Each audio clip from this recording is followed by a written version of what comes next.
Hello and welcome to the Martial Arts Teaching Tactics Podcast. I'm Chris Bean and I'm joined by Chris Kent. Hello, Mr. Kent. Hello, sir. Today we're going to talk about new students. How do we interact with new students? What is your process for taking phone calls for the new students? What does their first experience with you look like as far as how do they go into their first class? What is the aftermath of that? The whole system of what it looks like to onboard new trial students or even new students that would just enroll. Okay, so of course, when you have your trial students or your students come to your school for the first time, what type of process do you have in place? Is there a process? Is it different every time? Does everybody get their own unique experience, or do you have that dialed in and tweaked and ironed out all the rough edges so it's nice and smooth and an easy transition for them? When they get to your school, do they know where to go? Did they find your school easily?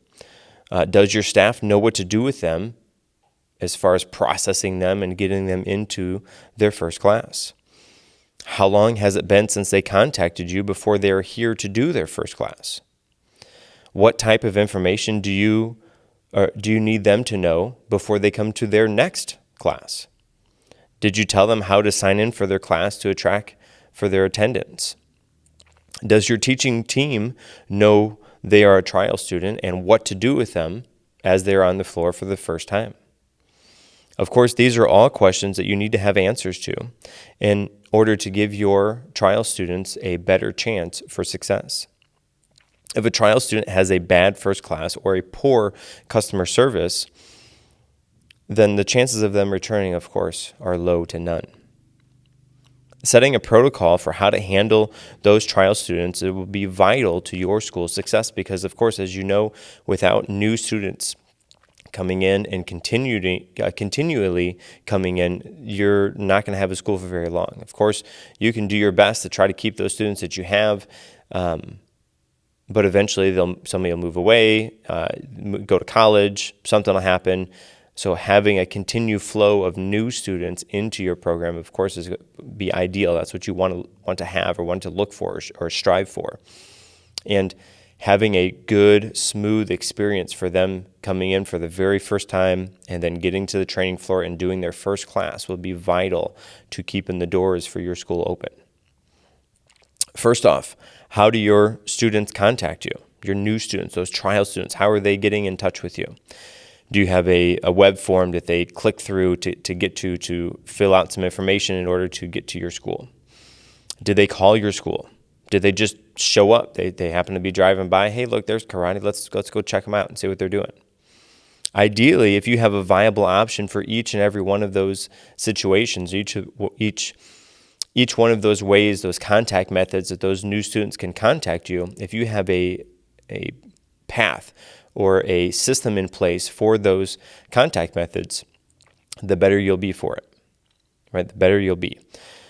Let's say, for example, the first time they're contacting you is they pick up the phone and they call you. Maybe they saw some ads on Facebook or YouTube or wherever you are, wherever you're advertising. They saw you advertise, or they happen to be driving by the school. They got your phone number somehow. They call you.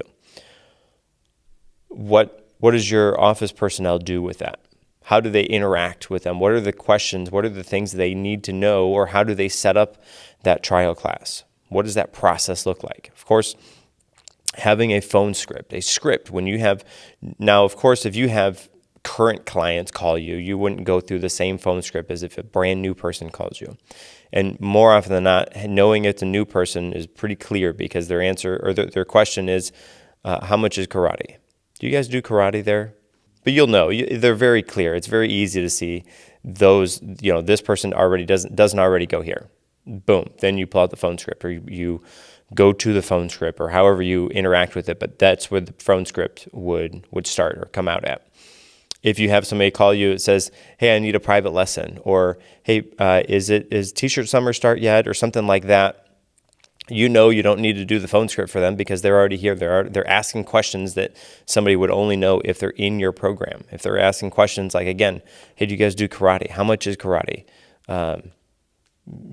hey, can if I go there, can I learn how to say hiya like you guys? Whatever the question is, they'll be very clear when to utilize that phone script. But having a phone script, having a script, having the full phone call scripted out, detailed, to know what question to ask in order to receive the information that you need in order to process and move on to the next step will be very helpful for you in your school. And in that phone script, one thing that you need to be doing is asking the questions. Because if you are asking the questions, you will be dictating the flow of the conversation.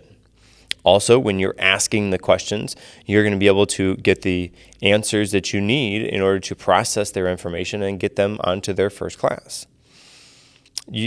Ideally, you want to limit this phone call to about 5 to 7 minutes.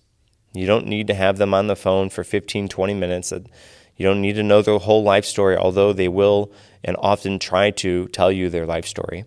Try to limit it down to 5 to 7 minutes. And by asking those questions, you will be able to control the flow of that conversation and help to limit those things. Now, I'm not saying there's not a time that you get to ask them and say, hey, do you have any questions?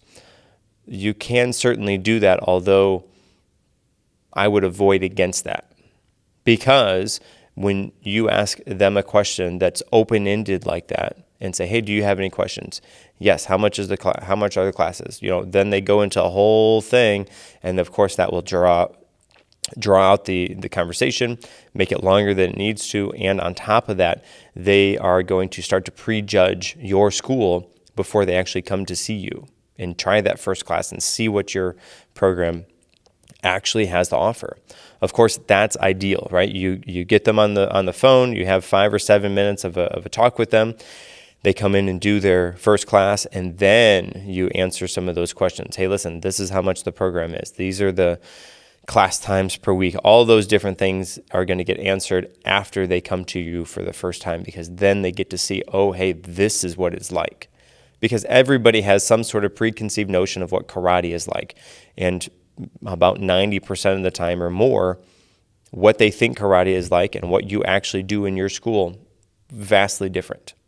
So by giving that information up ahead of time, they are going to prejudge and fill in the blank with what they think your school is about, which is not ideal. But by asking the questions, taking control of that phone conversation, limiting it to about 5 to 7 minutes, getting just the essential information, and then setting that student up for their first class will get them into your doors to do their class, and then you can give them that extra information, answer those other questions that they may and probably do have. Now, what is some vital information that you need to get while you're on the phone with them? Well, you probably would like to know how they heard about you. You want to know what marketing that you're doing is working. How are you reaching your people? Because if you're spending money on marketing that isn't having any return on investment, don't do that, right? Oh, but I got a good relationship with the guy at the paper, so I want to keep. No, if the paper is bringing you leads, keep doing it. But if you're not seeing any return on investment from doing the newspaper or whatever it is that you're doing that's not working, don't do that. Try something different. And then if you exhaust all the options, then you can go back and try them again, but tweak your advertisement style or tweak the ad or tweak the offer or something that goes with it to try a different approach. But if you're not seeing any flow from one advertising area, then cut bait and do something different. Try something different. See if that works for you. If not, then you can go back. Okay, so what else do you need to get from them? Well, you need to find out if it's an adult student or if it's a child. And if it is a child, you need to know how old they are so you know what class times that you're going to be setting up for them when the time comes. If it's an adult, same thing. You need to know what class times to set them up for, or even what program they're going to be in, depending on your school. Find out why they want to do martial arts. Right? What are they looking to achieve from you and your program? How can you benefit them? What are they looking to get out of your school? And then lots of times that'll tell you really if they're going to be a good fit for your school, right? Because you might be a good fit for them, meaning you can offer all sorts of benefits, but if they're not looking for the benefits that you have or that you're offering, or they want a specific different style than you have, then you can just say, hey, listen, this isn't going to work out because we do this and you're looking for that. I'm sorry. Here's somebody that I can recommend for you because they do that and that's what you're looking for. And so having a opportunity to find out what they're looking for out of your program is definitely going to be beneficial for you. And then, of course, you want to set up their first class, right? And with setting up their first class, you can do this two ways, right? And hopefully I'll set this up in a way that you can see, obviously, one of them is the right answer. You can tell them, hey, listen, we have a beginner's class on Monday at 5:30, and then we have a beginner's class on Tuesday at 6, and we have another beginner's class on Wednesday at 5:30, and then Tuesday. You can give them a whole laundry list of options that they can come to. Or you can say, listen, I have a class on Monday at 5:30, and I have a class on Thursday at 6. Which of those would best fit your schedule? Right? That, I believe, is the best choice, because then you're not, because they're listening on the phone. Maybe they're taking notes, but probably not taking notes. They're not thinking about what their schedule is like at that given time. But if you give them one time, nope, that one definitely doesn't work. But this one does work. You give them two options to choose from, then it's either this or it's that. It's not, oh, but I could do this one and then maybe this. And then if those two options don't work, then you can bring out two more options. But ideally, you give them two choices to choose. It's A or B. And then move on with the next, right? Because the more choices you give them, the more confusing it's going to be, the harder that process is going to be. Listen, you can do your first class at this day, at this time, or this other day at this other time. And then let them choose. Two choices. That's all they need, right? That will help to, again, ease that conversation, make sure it stays down to that minimal time frame, but also not confuse them, right? Because you don't want to give them too many things, especially first contact. You're giving them too much information. You're going to confuse them. You're going to bombard them with too much stuff. Now, what's the next step? Well, you need to know that they know how to get to your school. And they might say, yeah, I know how to get there. And they may know how to get to a karate school, but not yours. So regardless, you say, hey, do you know where we're located? Regardless of what they say, you say, great. So you know that we're located right behind this bank, off of this street, down the road from the library or whatever, wherever you're located, just to make sure when it's time for their class, they go to your karate school and not somebody else's karate school down the road from you. You would hate to go through all that effort of setting up their class, getting the information, only to have them accidentally go to your competitor because you failed to double check that they know where you are. Right? So do that, right? Do you know where we're located? Yeah, sure I do. Okay, great. So you know we're located, right off of this street, behind the bank, down the road from the light. Oh, yeah, I probably would have went to somewhere. Yeah, good thing I do that, right? There's lots of times that we do that, and when we get to that, oh, yeah, I actually thought you guys were, nope, that's not us. We're over here. Oh, okay, great. I'll make sure I go. So more often than not, that has happened, right? So if you ask where you're located, tell them specifically where you are located, or give them the address they can type in their phone or somehow so they know precisely that they're going to you and not to your competitor down the road.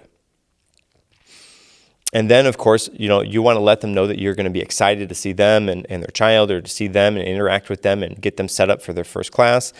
Let them know that, their first class is going to be 45 minutes or an hour, however long their first class is going to be. And then depending on if they get a uniform on that day or you have them train in normal clothes until they get a uniform, let them know, hey, make sure you wear some exercise clothes because we'll be moving around a little bit, and then we'll get you right into your first class. And then, boom, that's it. Thank you. We'll see you at this day, at this time. Done. right? That's the end of that phone conversation. Then you have your system set that all up. You put them in for that scheduled time. They get a text message or an email or something shot to them the day before or the day of, reminding them of their appointment with you. And then they can come in through your doors for the first time. As best as you can when you're setting up that time, get in the options between, Monday at 5:30 or Thursday at 6. Don't make that 3 weeks in the future if you can help it. If you can make it as soon as possible, get them in, get them going on the classes and experiencing your program as soon as you can, because the last thing you want is for them to set up a trial a month later, and over that month, they decide they don't want to do it anymore. They lose interest in it without even actually trying it. So, Or they got tired of waiting for you and they went to somewhere else because they could get in, that day or that week, and you didn't have an opening for a month. Now, as you're going through this phone script process, as with anything, it's going to be a process to dial in. You may have other questions you want to ask. There may be less questions that you need, but it will be a process. So you try something, it works, these things work, this didn't work, and you make your system, right? Fill it out as it goes. See what works, do those things, don't do the things that don't work. Now, you've been on the phone or somehow you've had that contact with that new student, a trial student. Today is the day they're going to come in to see you for the first time to do their first class with you.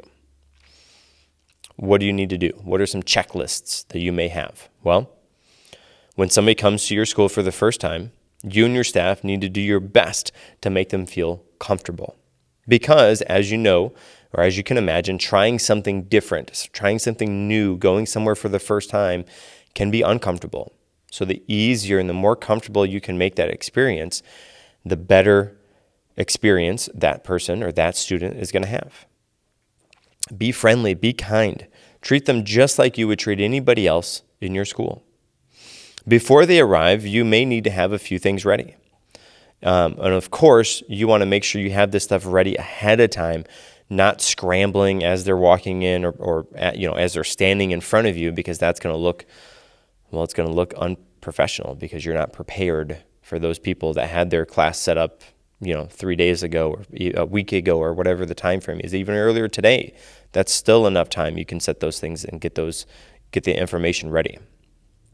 If you have a trial student coming in, of course, be on the lookout for them. Depending on how your school is laid out, if you have one entrance or multiple entrances, be on the lookout for them so that you can see them coming in, and then your office personnel or you, the instructor, can go and greet them for that first time, again, to make them feel welcomed and comfortable. So as you're there talking to that new trial student for the first time, make sure they found you okay.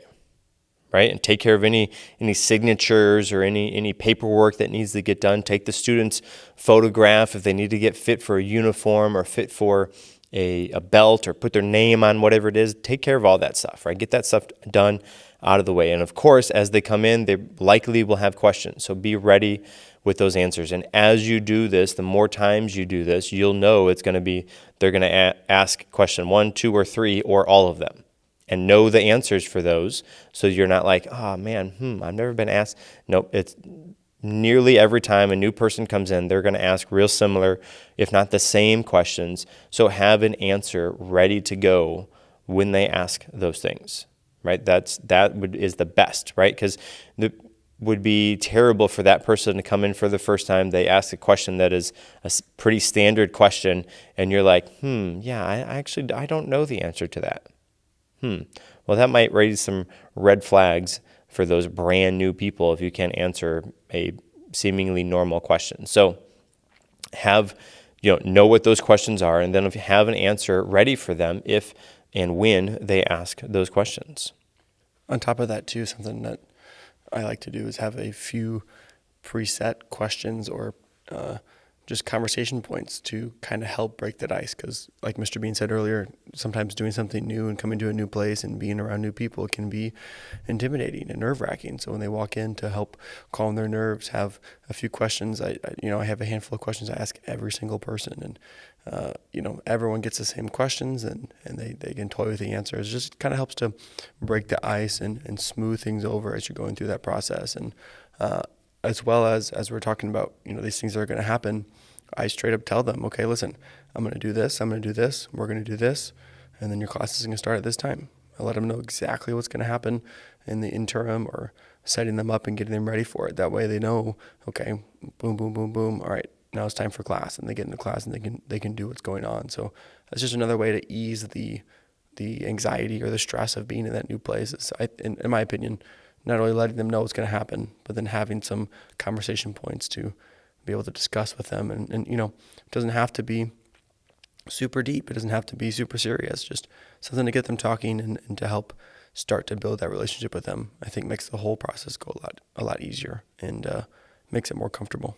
I call those barbershop questions. Barbershop questions. Like if you can imagine going to a barber for the first time, I would imagine that person who's cutting your hair is going to ask you a canned 4, 5, 8 different questions. And if they have somebody else brand new, they're going to ask those same type of questions just to get the ball rolling, just to get that communication flow going, and to build that connection with you and the person cutting your hair. So small talk is really what it is, but I in my head, I internalize that as a barbershop question for whatever reason. Now, as a side note, if you can have that new student sign any paperwork digitally, if you can email that over and say, hey, text them, hey, I just emailed you your agreement for tonight. If you can just take a look at that and sign that online, and then we can get that. But it's one less step we got to do when you get here, or however you word that. But the more things you can do before they even come in there for the first time, the better, the easier that's going to be, because then they're not there for extra time sitting and waiting and doing things that they probably could have done before they came inside the doors for the first time.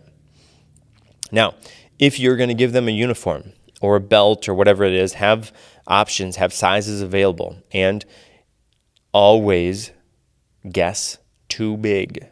You would rather have given somebody or have somebody try on a uniform that is too big rather than too small, because, well, it doesn't feel too great to try something on or try to try something on that is too small. So always, go and guess a size bigger or so, depending on who it is, but always go too big for the uniform or for the belt, especially for the belt, because if you have a long belt, okay, you have a long belt. If you have a little short belt and you can barely tie it, that's a problem. But if you have a long belt, you can have that's okay. That's not a problem, right? So always guess too big. Always guess too big, because you would hate to humiliate that person, or have that person that perhaps is already self-conscious feel even more self-conscious because you gave them a size too small or 2 sizes too small or something like that. So always guess too big with the uniforms.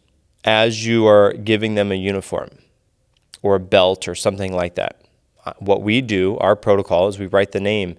If they get a uniform on their first day, or they sign up on their first day for whatever reason, we write their name a lot of time on their lapel.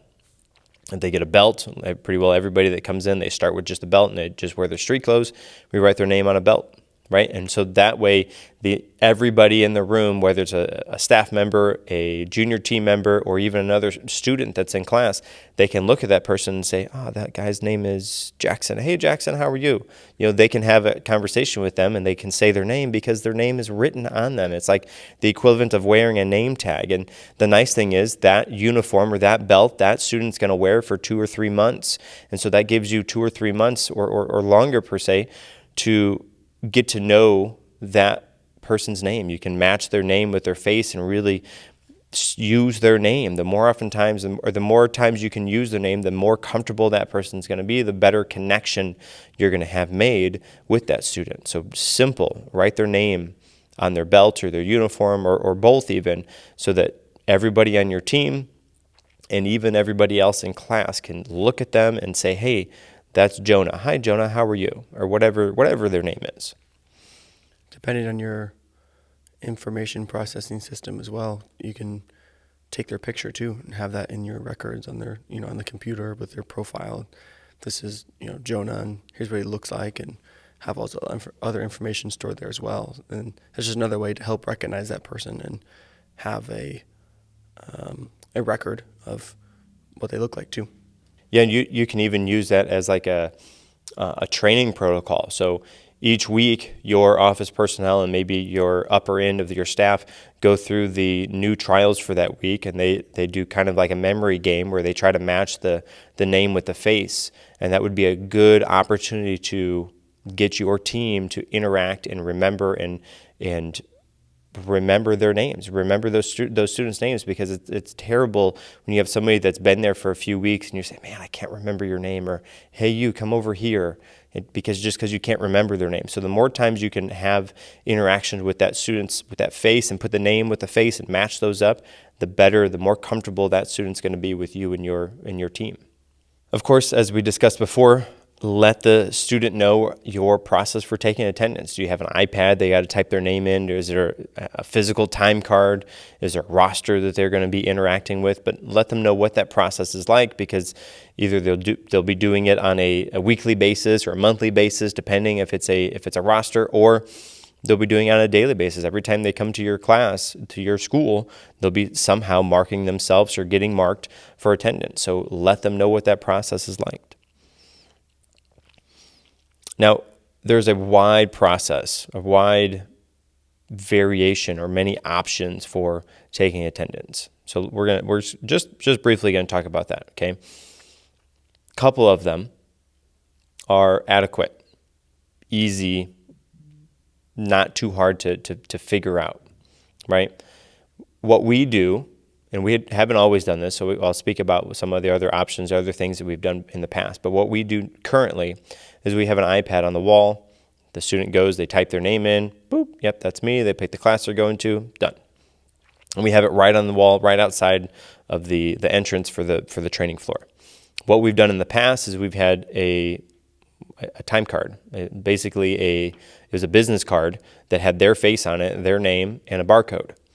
We've had that where we bring that into they collect that. They collect it. No, that's not what they do. They find their time card. They find their time card. They give that to a staff member. The staff member brings that to the office. The office tracks their attendance by typing it in or scanning the barcode or something like that. Then they put it back in the box with the rest of them. Now, this one, and if you have any sort of physical time cards, all of the physical time cards fall into this category. There are a couple hurdles you have to overcome. Number one, how are the time cards laid out? Is it alphabetically? Is it alphabetically and by class? That is something that you have to figure out. I think what we did is we had like beginners A through L here, and whatever, we had a couple of them spread out.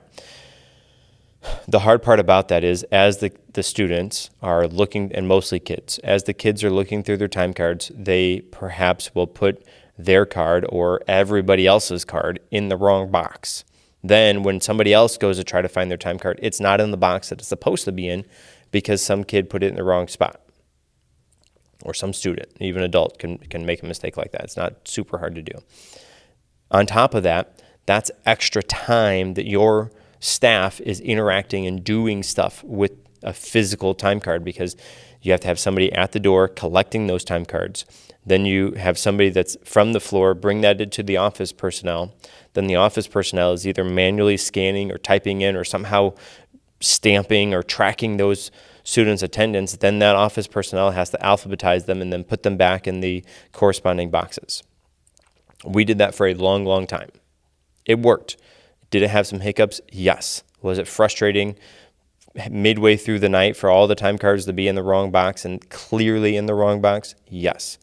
But it worked. That worked for a long time. And before we had the small little business card types, we had a little bit bigger ones where we would write the date on there. So they would turn in their time card to the personnel on the floor. They would bring it to the office. The office would write the date that they did class on. Then that would get filed away into the boxes. Then the students could go and find them. And the whole thing is tough to deal with as far as what box does I go in? Where do I find my time card? My time card's not in the box. Oh, I forgot. I accidentally took my time card home for whatever reason. That was always silly. I could never quite understand why or how that process happened, but it did happen.